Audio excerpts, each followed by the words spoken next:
আসসালামু আলাইকুম রহমতুল্লাহ বরকাত। অনেকে মনের ভিতরে প্রশ্ন যে শবে বরাতের রাত্রিতে আমরা কি আমল করব।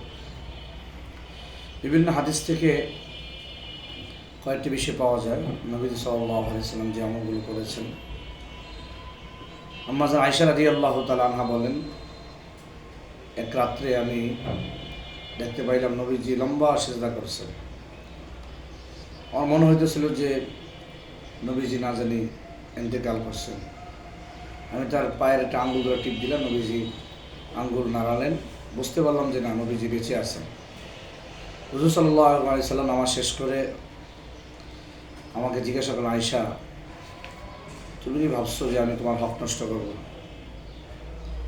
আম্মা জান আয়েশা রাদিয়াল্লাহু তাআলা আনহা বললেন, ইয়া রাসূলুল্লাহ, এটা আমি মনে করি নাই।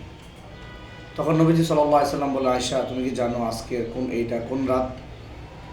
তখন নবীজি সাল্লাল্লাহু আলাইহি ওয়াসাল্লাম বলেন, এটা হলো লাইলাতুন নিসফি মিন শাবান, শবে বরাতের রজনী, শাবানের 15তম রজনী। লা ইয়াত্তালিউ আল্লাহু ইলা খালকিহি ফি হাযিল লাইলাতি, এই রাত্রিতে আল্লাহ সুবহানাহু ওয়া তাআলা তার বান্দার প্রতি মনোযোগ দেন, তার বান্দার প্রতি বিশেষ রহমত নাযিল করেন।